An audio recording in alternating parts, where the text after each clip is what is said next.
પહેલો સવાલ છે, ₹500 પડતર કિંમત ધરાવતી એક વસ્તુ પર 20% નફો મેળવવા તેની વેચાણ કિંમત કેટલા રૂપિયા લેવી જોઈએ? અહીં જુઓ, વસ્તુની પડતર કિંમત ₹500 છે.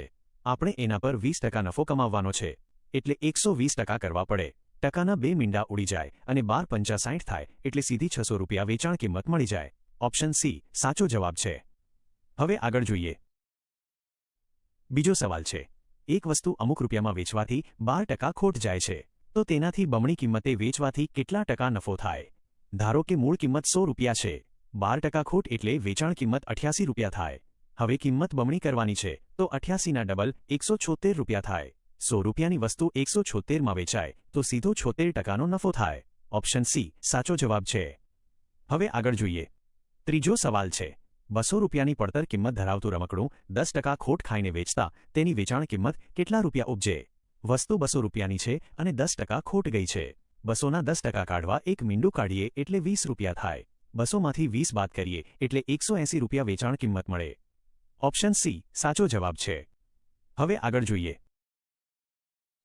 ચોથો સવાલ છે, ₹190માં ખરીદેલી ઘડિયાળની કિંમત કેટલી રાખવી જોઈએ જેથી વેપારીને 25% નફો અને ગ્રાહકને 5% વળતર આપી શકાય? અહીં ખરીદ કિંમત ₹190 છે, 25% નફો લેવો છે, એટલે 190ના 125% કરવાના. હવે આ જે કિંમત આવશે તે 5% વળતર આપ્યા પછીની છે, એટલે કે તે 95% હશે. તો છાપેલી કિંમત શોધવા આને 100/95 વડે ગુણવા પડે. એટલે સળંગ પદ મૂકીએ તો 190 × 125/100 અને એને ગુણ્યા 100/95. અહીં 100 અને 100 ઉડી ગયા. 95 દુ 190. 2 × 125 કરીએ એટલે ₹250 છાપેલી કિંમત મળે. ઓપ્શન એ સાચો જવાબ છે. હવે આગળ જોઈએ. પાંચમો સવાલ છે, એક વેપારીએ ₹500 છાપેલી કિંમત પર 5% વળતર આપીને વેચતા તે વસ્તુ પર વેપારીને 25% નફો મળતો હોય તો વેપારીએ તે વસ્તુ કેટલી કિંમતે ખરીદી હોય? અહીં છાપેલી કિંમત ₹500 છે, 5% વળતર આપ્યું એટલે 500ના 95% કરવાના. હવે આ જે કિંમત આવશે એમાં 25% નફો સમાયેલો છે, એટલે કે તે 125% હશે. તો ખરીદ કિંમત શોધવા આને 100/125 વડે ગુણવા પડે. એટલે સળંગ પદ મૂકીએ તો 500 × 95/100 અને એને ગુણ્યા 100/125. અહીં 100 અને 100 ઉડી ગયા.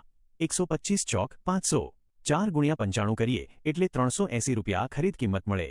ઓપ્શન ડી સાચો જવાબ છે. હવે આગળ જોઈએ. છઠ્ઠો સવાલ છે, 5 વસ્તુઓની વેચાણ કિંમત 3 વસ્તુઓની ખરીદ કિંમત બરાબર છે, તો કેટલો નફો કે ખોટ થશે?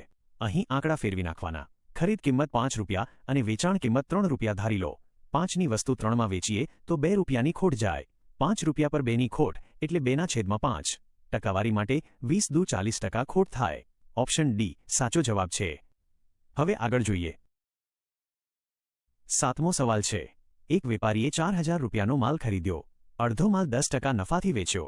બાકીનો માલ કેટલા ટકા નફાથી વેચવો જોઈએ કે જેથી સરવાળે 25% નફો થાય? આમાં 4000ની કોઈ જરૂર નથી, કુલ 25% નફો જોઈએ છે. પહેલા અડધા માલ પર 10% જ નફો લીધો એટલે 15% નફો ઘટ્યો. આ ઘટેલા 15% બીજા અડધા માલના 25%માં ઉમેરી દો. 25 + 15 એટલે કુલ 40% નફો બાકીના માલ પર લેવો પડે. ઓપ્શન સી સાચો જવાબ છે. હવે આગળ જોઈએ. આઠમો સવાલ છે, કાપડના ભાવમાં દર મીટરે ₹10 ઘટતા ₹400માં પહેલા કરતાં 2 મીટર વધુ કાપડ મળે છે, તો કાપડનો અગાઉનો ભાવ કેટલો હશે? આવો દાખલો ઓપ્શન પરથી ગણવાનો. આપણી પાસે ₹400 છે. પહેલા ઓપ્શન એ ₹40 લઈએ.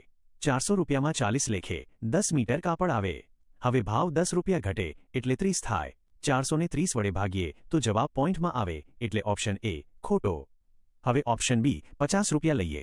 ₹400માં 50 લેખે 8 મીટર કાપડ આવે. હવે ભાવ ₹10 ઘટે એટલે નવો ભાવ 40 થાય. 400માં 40 લેખે 10 મીટર કાપડ આવે. પહેલા 8 અને હવે 10 મીટર એટલે બરાબર 2 મીટર વધુ મળ્યું. શરત સેટ થઈ ગઈ. ઓપ્શન બી સાચો જવાબ છે. હવે આગળ જોઈએ. નવમો સવાલ છે, કોઈ એક વસ્તુની મૂળ કિંમત ₹60 છે. 5% નફો લેવા વસ્તુને કેટલા રૂપિયામાં વેચાય? ₹60ના 5% કાઢવાના છે. 60ના 10% ₹6 થાય તો 5% એના અડધા એટલે ₹3 થાય. ₹60માં ₹3 નફો ઉમેરીએ એટલે ₹63 વેચાણ કિંમત મળે.